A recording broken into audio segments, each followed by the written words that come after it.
Okay, everybody, welcome to the Leap of Faith podcast, episode number 5. And today's topic is going to be discussing the nations of Gog and Magog.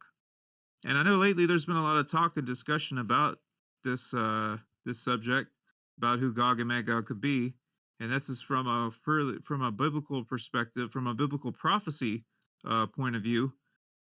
And a lot of people these days have been looking into this, and also this podcast could be basically like a part 2 to a video that I did about a month ago, titled "Identifying Gog and Magog." And in that video, I tried to determine who these people actually were, because the Bible doesn't come out right and say exactly who they are, where they came from. It just kind of gives some hints and everything. But by taking other places of Scripture where the names Magog are mentioned, basically in the lineage of Japheth, one of the sons of Noah, and then some extra biblical sources such as the first century Jewish historian Flavius Josephus, and then some historical context as well, some extra biblical sources that are historical and not purely religious. They can kind of help us in the somewhat difficult task of identifying who Gog and Magog really are. And there's also a lot of legends about who they are, and they're also found in the Qur'an. So there's actually a Muslim tradition that discusses and teaches who these people are and their not just who they are, but they're also their personality or their nature. And by what I mean by that is that's where the Bible and the Quran kind of go together as far as who Gog and Magog are. Not necessarily racially, but who they are spiritually speaking. Basically, they're like a warlike people. They're very just like a low. No, I shouldn't say low class, but like a perverse people, like a very warlike people, a very godless people. And we see this in even Christian, early Christian writings, where we see a bishop wrote about Gog and Magog and about how it said they were just a godless people, very warlike. They're even like animals. That's how bad they were. And so that's what we see from a historical religious viewpoint. And in the Quran, they allude that Gog and Magog they were like a people that were so uncontrollably aggressive that basically nobody would be able to defeat them militarily. And then the legend has it that there was this guy named Zulkarnain that built a barrier. He's known as the Great Traveler, and he built a barrier of iron. He took iron blocks and he built this wall, and then sealed it with molten copper to hold back it was like what they called a barrier to basically wall in Gog and Magog from the rest of society, from the rest of civilization. And this already starts to sound a little bit like a legend. And there is other legends outside of the Quran that talk about this. And it wasn't in Islam they call this man that built the barrier Zulkarnain, but in historical legend it's believed that Alexander the Great built the barrier, and they called it the Gates of Brass, or they call it the Caucasian Gates or the Caspian Gates. And the reason why they call it the Caucasian Gates or the Caspian Gates, there's two ways to look at it, but the reason why that is called the Caucasian or the Caspian gates is because this barrier, this legendary barrier, was supposedly built in between the Black and Caspian Seas in the Caucasus Mountains. And now there's only one pass in all the Caucasus Mountains that links the country of Georgia to the south to Russia to the north, and that's what's called the Darial Gorge, which was the Soviets built a road that linked the Caucasus with the Soviet Union, or the Soviet Union at that time, with Russia, and it was called the Russia Georgia Military Highway or something like that. I can't remember all the exact details, but some type of military highway that they built that connected Georgia with Russia, and that went directly through the Darial Gorge. That's the only way you can get through the Caucasus Mountains from that. From going from Georgia to the south and into Russia to the north. And that Darial Gorge, where they built that highway that connects these two countries, that's the place where the legendary barrier was built, either by the Islamic Zulkarnain or Alexander the Great in ancient history. And there's some things that made me believe that this is way more than it's more than a legend than actual historical fact. For one thing, if say they did build the barrier, say they did build it, whether it's Zulkarnain or Alexander the Great, but the same time is that, well, if that would keep them out, but on either end of it's just a small strip of land between the Black and Caspian Seas. So if they're not able to get from where they were in Central Asia down into the Middle East, they could easily just go around on boats from the Black Sea or the Caspian Sea, go through the Black Sea into Turkey, or the Caspian Sea into Persia or Iran, and then come through the Middle East and do what they want to do. So that makes me think that this is more of a legend than historical fact, because if they were such a tenacious people, I really doubt a wall would stop them, especially when you have two bodies of water just just close at hand all around them. I don't think that would be much of a deterrence, actually. But from a spiritual perspective, the building of the barrier, and then we do know from Muslim eschatology is that the barrier did come down. Eventually, the barrier did come down, and Gog and Magog were released into the world.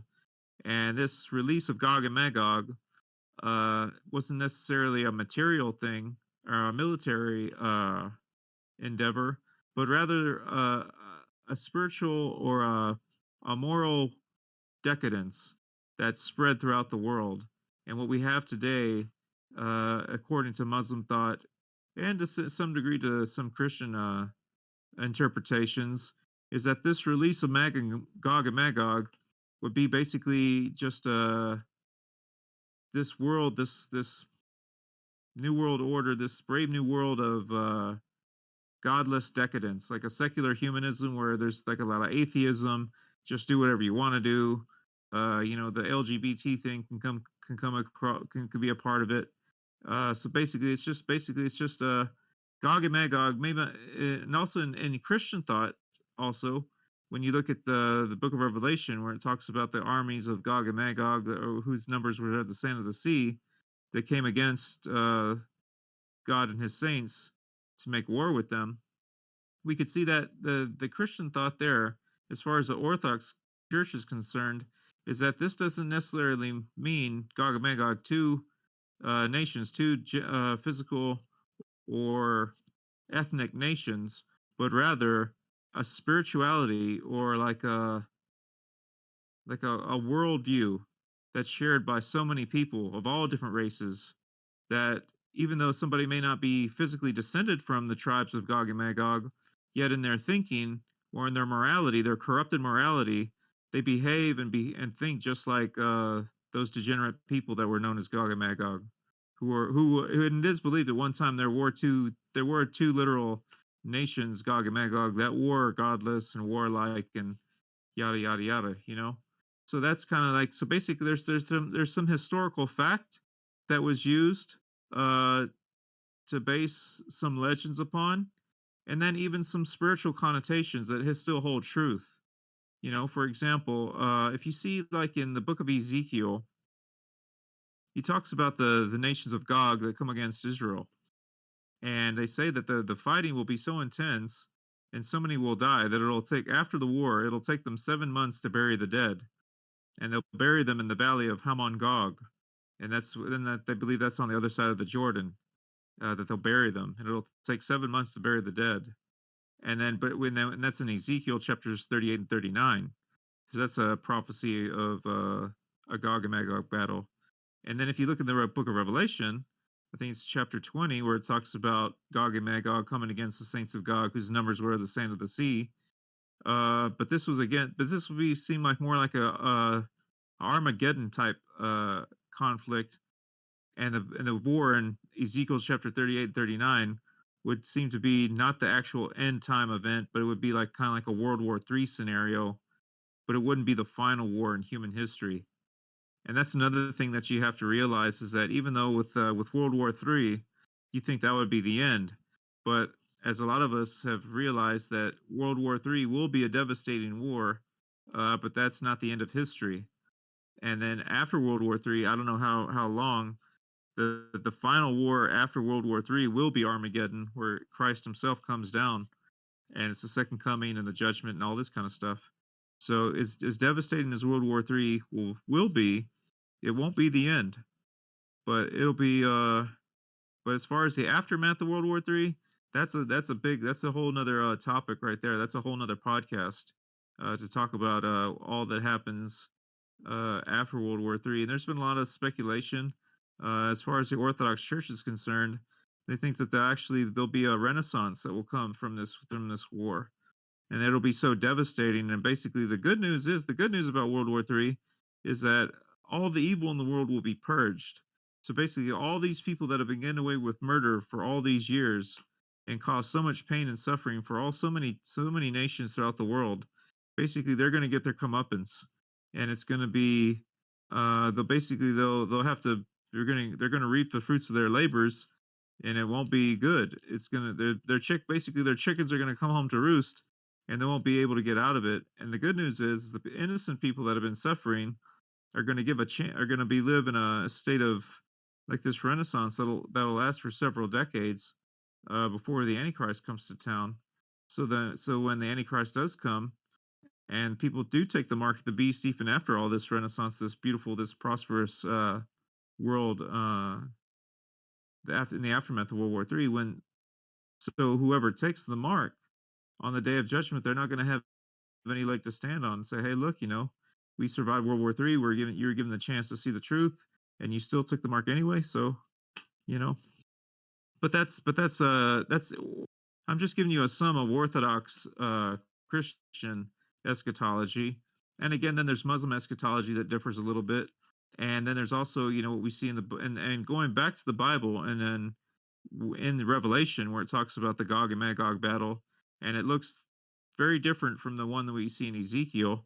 So it's believed by again, going by what the Orthodox theology teaches, is that the battle of Gog and Magog in Revelation is going to be more like a spiritual. It's going to not necessarily mean two physical nations, two ethnic nations, but rather it depicts all the nations in the world that are antichrist, that share that same mentality as Gog and Magog did of old, that godlessness, and then they will be destroyed by God himself, it says in the Bible. So so the Gog and Magog battle in Ezekiel will be a war fought by men, and the Gog and Magog battle in Revelation will be a war waged and won by God himself. So that's quite interesting. And as far as what the Muslims teach, I really don't know too much about it, honestly. I do know that they believe in that story about the barrier of blocks of iron blocks that this great traveler named Zulkarnain, he built the iron blocks and then he covered it with molten copper to seal as this barrier to keep out Gog and Magog. But one thing that's unique about one thing that the Orthodox Christian theology and the Islamic theology agree upon is that when Gog and Magog are released, it won't necessarily be a physical army, but rather a mentality, and that mentality is godless, immoral, and all these kind of other things. So that's where they kind of agree. They agree upon that aspect of the nations of Gog and Magog and what they represent in a spiritual sense. So that's about all it is. All I have for that part of Gog and Magog, as far as the spiritual connotations and where it's written in the Bible. But outside of the Bible, more of a historical perspective, where they're located, and I think and again, the Christian and the Muslim teachings here agree, is that they were originally located, Gog and Magog, around the areas between Russia and Ukraine, just north of the Caucasus Mountains, between the Black and Caspian Seas. So this is where things agree upon in both Muslim and Christian teachings. And from ancient times, these people were known as the Scythians, and that's what the Greeks called them. And again, they were a warlike people and everything, and they established their empire around the 8th century BC. And what's interesting, in about the 8th century AD, we see another group of people living in that same area that were believed to be warlike and godless and everything else under the sun, negative, and they were called the Khazars, and that was a Khazarian empire. And again, it flourished between, I guess, about the 7th century and the 10th century. That's AD. This is after Christ, and that was the same location to where the ancient Scythian empire was located. And the Scythians and the Khazars may be two different peoples, but one thing that they have in common is they had that warlike. They were still had that warlike disposition, and it's also believed that the Khazars, before they converted to Judaism, they were phallic worshippers. Now, for people who don't know what a phallic worshiper is, basically they worship penis. That's what that was. They worship the male generative organ, and that was their object of veneration, and that was because they believed that that's where life came from. So if life comes from, you know, a penis, then that should be then we should worship it because hey, that's going to give us life. So I mean that was just the mentality that they had. But even in ancient Egypt, they had kind of like that same, not 100%. They weren't 100% phallic worshippers in Egypt, but they still had a part of that in their theology, because if you look at these Egyptian obelisks, they're like these vertical shafts with a small pyramid on the top, and that represents the male organ. So the Egyptians kind of had that in their theology too. They kind of, in a sense, worshipped the phallus, but they believed that that was the phallus of Osiris and stuff like that, and that's what impregnated Isis after Osiris's body. She collected all the various parts of Osiris's body after it had been chopped up, and she mummified him and brought all those pieces back together and gave life. But the only thing that was missing was a very important part, and the most important part for a man, I guess you could say. So basically, uh, Osiris's penis was lost, and so what Isis did was she forged one out of gold and placed it there, and then slept with Osiris, and then through that he was able to impregnate her, and she was had that child Horus, which is represented with the sun, and so that's why you have the story of Isis, Osiris, and Ra, and mother, father, child in ancient Egypt. That's the passion play of Egypt. But again, that's a whole other topic. That's a whole other podcast right then and there. But what I want to make that connection with the ancient Egypt and the Khazars, was that just as the Khazars were phallic worshippers, that's all they worshipped. But in ancient Egypt, they also had that cult of the phallus worship as well in their cosmology or theology, or what you want to call it. Yeah, their theology of their or idolatry, whatever you want to call it. But anyway, so that was just a little sidetrack there. But so the Khazars, that's where they lived, in that area, the same area as the Scythians, the ancient Scythians, who were referred to as as Gog and Magog in ancient times, and that's the area between penisology. Yeah, I'm just reading something in the chat there. But yeah, that could be their anyway. Anyway, we're getting sidetracked. But anyway, that's a whole other topic.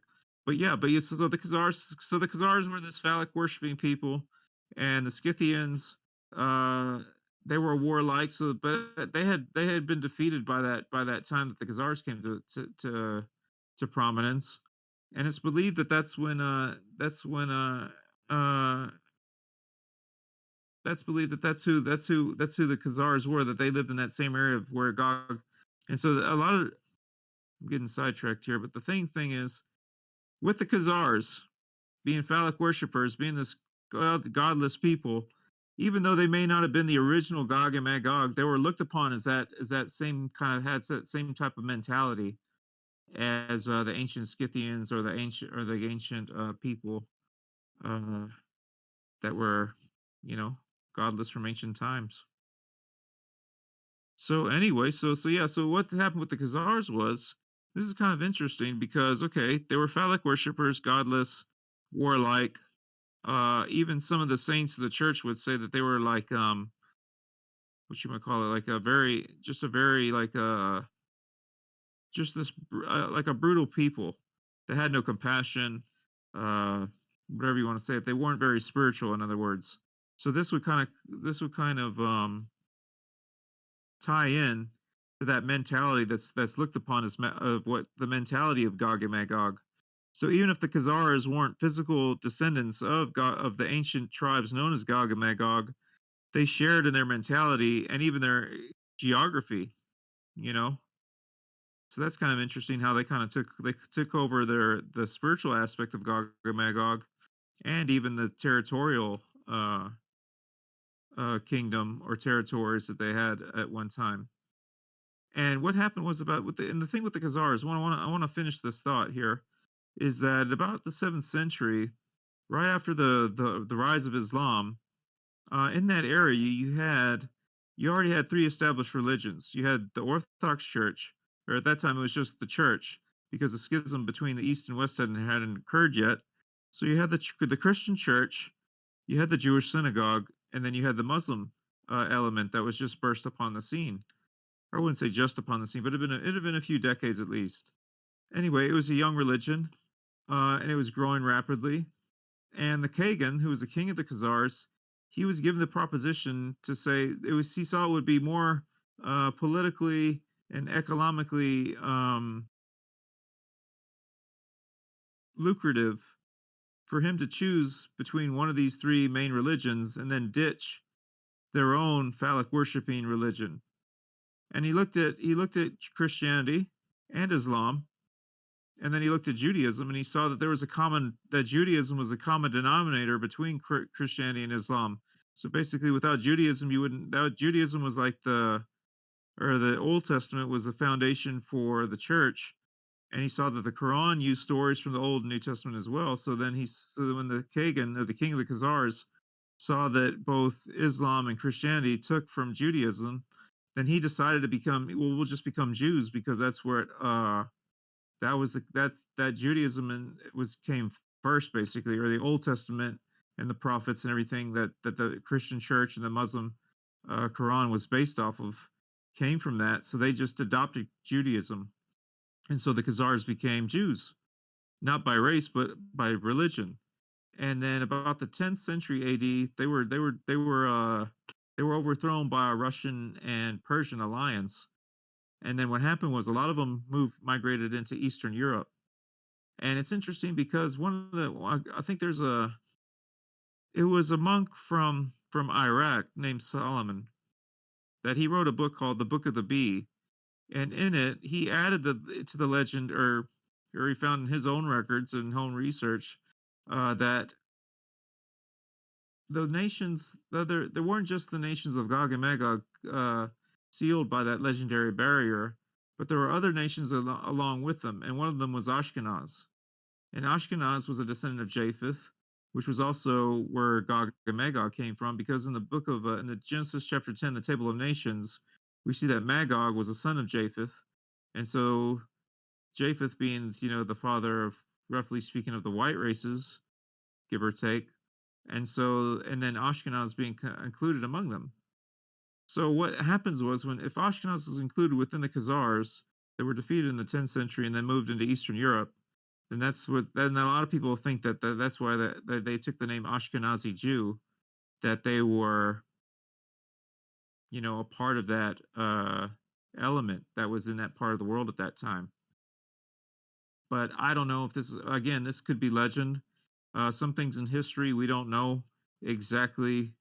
We just have bits and pieces, but it's just some food for thought. I'm not going to say that this is the gospel truth, but this is just this is one of the possibilities that we have out there. But again, there could be some more legend linked to it, because again, he talks about that barrier, which could be more legend than actual historic fact as well. Because even today at the Dario Gorge, you would see if that barrier did come down, and if it was made out of blocks of iron and sealed with copper, molten copper, you would think that there would have been some type of evidence left over. And I haven't found anything in my research that's shown that there was any type of evidence left for that.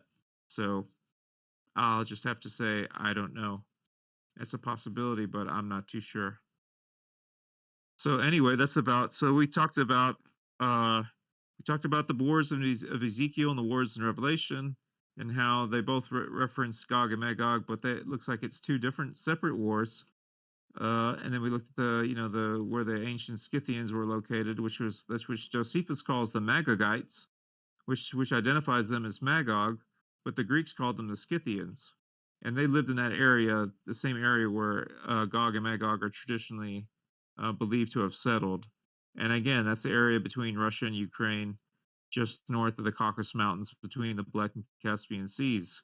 And that's where all this fighting is today that we see with this war with Russia and Ukraine. And that's led a lot of people to think that this is Bible prophecy being fulfilled, and World War III being right around the corner, and all this war going on in Gaza with Israel, and now other nations in the Middle East are saying that we're gonna fight you, Israel. And it looks like all these elements that we've talked about today in this topic, just specifically speaking of Gog and Magog as related to the Bible, what the Muslims say, and what history has to tell us, it all looks like, without even reading a headline in Modern Day Times, we can see that we can connect the dots, and it does look like this is prophecy being fulfilled. I'm not the kind of person that's like a prophecy hunter, or trying to look under every kind of rock to see if a prophecy can be fulfilled. I'll try to be conservative with this, but I do have to say, this does look, it looks like prophecy is being fulfilled. So it's interesting. It's very interesting. So anyway, I'll just stop talking. If anybody has any wants to jump in with a question or a comment, anybody have anything real quick? If not, I'll just keep talking. Yeah, I can hear you. Yes.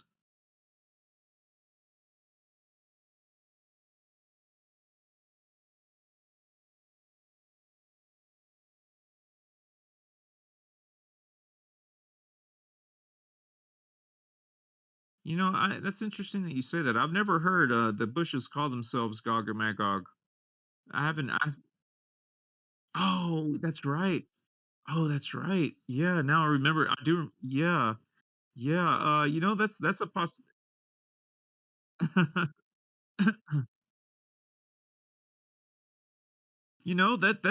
that's a possibility. The thinking that maybe that they think that's a part of their purpose in life is to bring about all these wars. And if that's the case, then yeah, they very appropriately titled themselves as Gog and Magog. They gave themselves that name very appropriately, because look at all the wars that they were responsible for. You know, uh, you know, Herbert Walker, the first Iraqi invasion, and then George W. I mean, my goodness, I mean that was horrible what happened in Iraq and then Afghanistan. So and it's interesting you say about these nations, Gog and Magog, being warlike, and the Bushes being the Gog and Magog. But also, what's interesting about another empire, another political entity that's connected with Gog and Magog, is actually the city of London. And what I mean to say by that is that there's these two statues that are known as the guardians of the city of London, or the is that there these two large statues, and they call them Gog and Magog, and they've been there, and they've been referred to that all the way back to like the 1700s. And I think they were destroyed in one of the fires of London, in the fire of London. But they were rebuilt, and they still called them that. And they're believed to be the protectors of the city of London, and they're called Gog and Magog, and they're these big giant statues. And there's a lot of folklore surrounding that as well. I don't know all the details about it, but that's something that's interesting, that you would have. Uh, again, the British Empire. They say this. The sun never sets on the British Empire and all the wars that they started. So it seems like anybody who calls themselves Gog and Magog, or associates themselves with that name, you can pretty much assuredly put two and two together that yeah, these are people that are hell bent on war. You know, so so yeah, I don't think that's a stretch of the imagination or too much of a stretch of uh a conspiracy theory. It's more of a fact than anything else. It's more. I don't really think it's what they call the woo woo land of topics. I think it's actually a pretty legit thing to believe. Actually, yeah,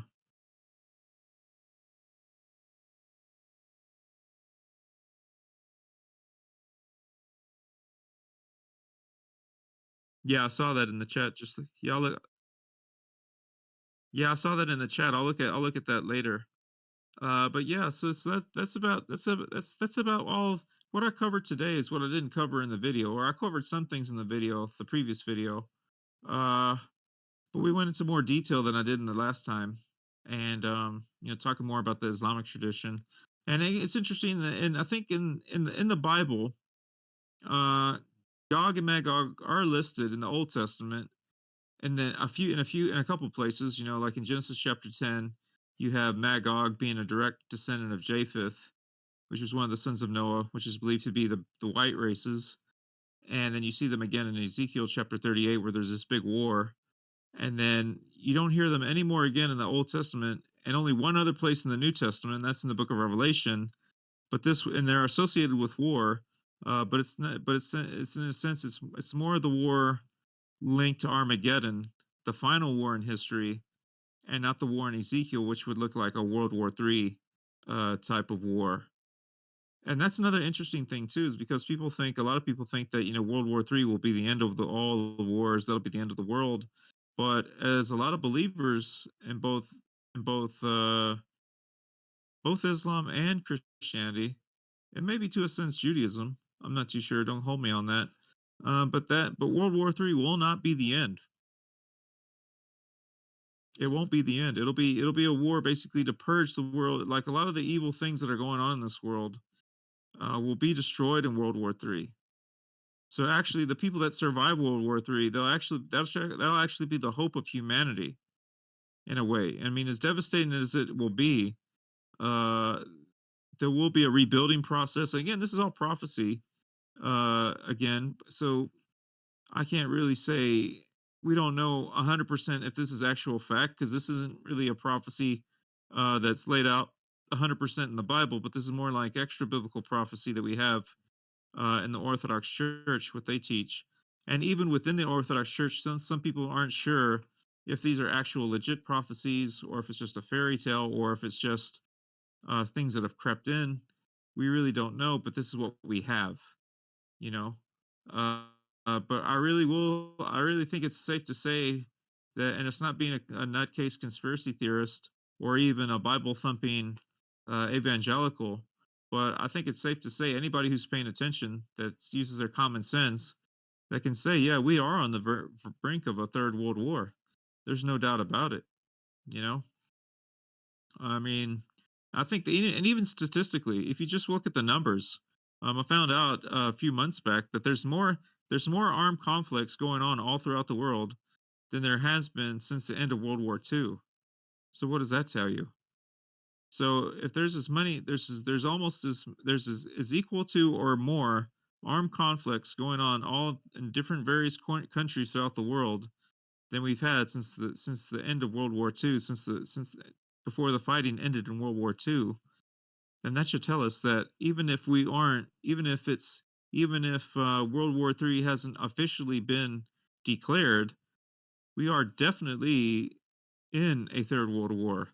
It just hasn't reached the whole world yet, but we're getting there, and America could very well fall victim to this conflict. We can't just say just because we have the best military in the world we're protected.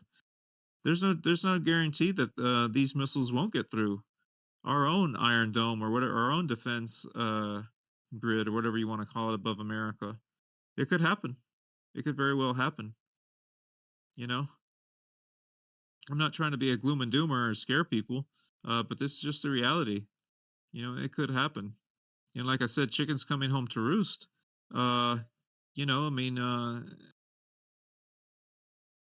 if we what we reap is what we sow. So I mean, I think the best thing we can do, and again, I'm not trying to be a Bible thumper, but really, the best we can do right now is to learn to love each other, forgive one another, repent of our own personal problems and sins, or whatever you want to call it, and try to get closer to God and try to live a more righteous life, because that's what's going to save us in the end. Even if we die physically, if we're living a good life, maybe we'll attract God's mercy, and we'll be, or at least our soul will be saved. And I'm not trying to get too religious here, but I'm just saying that that's this is the reality that we live in. You know. So anyway, I don't want to be on my soapbox preaching. I'm not. That's what I intend to do on these talks. But that's the element that is related to these conflicts going on. You know. So that's Gog and Magog. So basically that's about really all I had today to talk about. What I didn't talk about in the video that I posted about a month ago called "Identifying Gog and Magog." And just to talk about that video a little bit, just to give some backstory, in that video, I basically looked upon both the Bible and the historical record, uh, and some Bible prophecy too, and Muslim eschatology, to look and see who these people really were, genetically speaking. And we do see that Japheth, the father of the white races, had a son named Magog. And then in the book of Ezekiel, we see Gog in the land of Magog. So that ties the two together, that they could have been related, either brothers or whatever.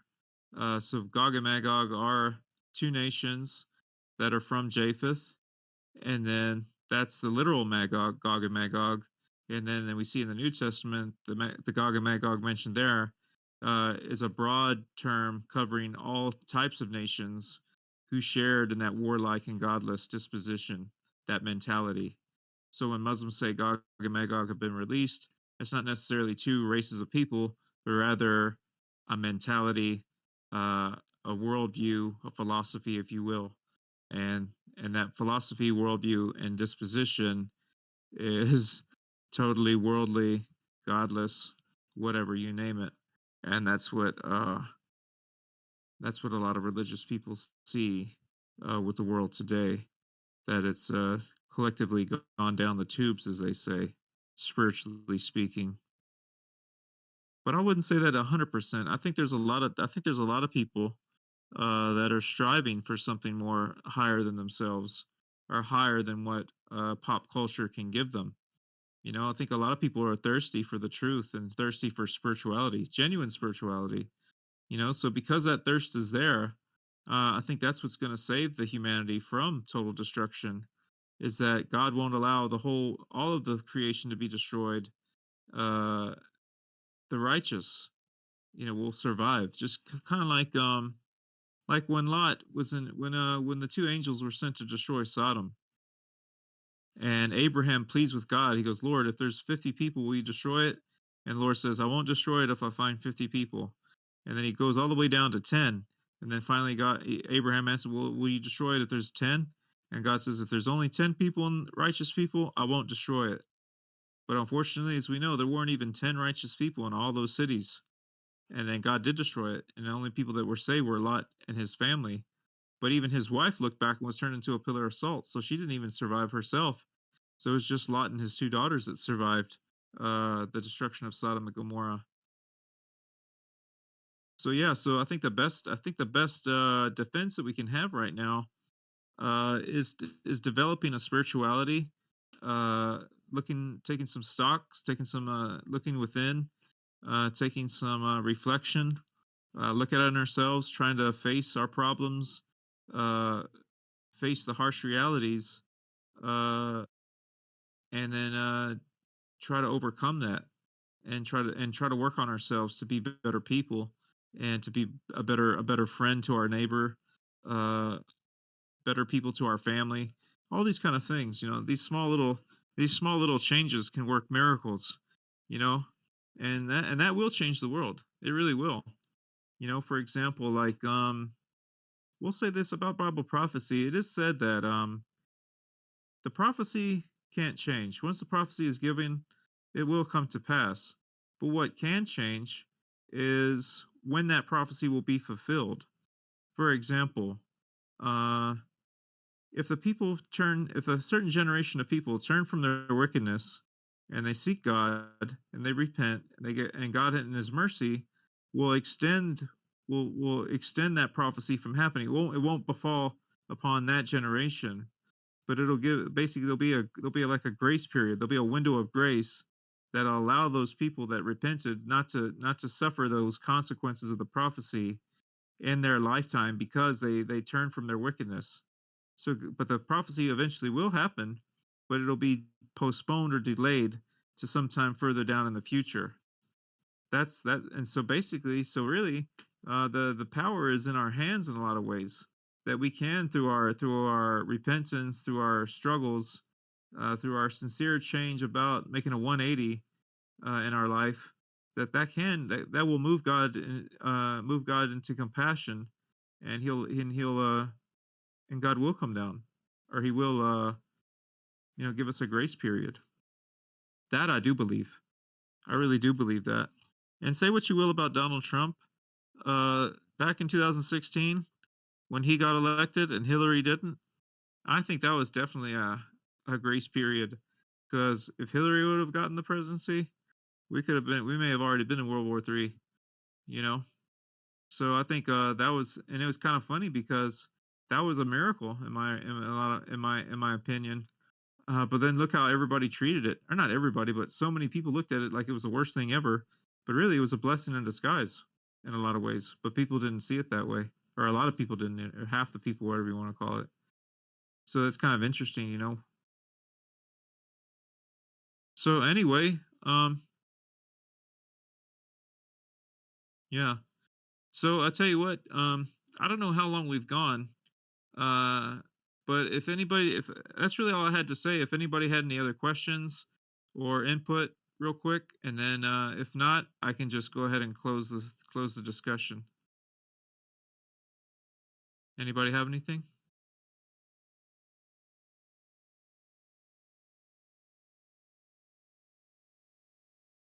Okay.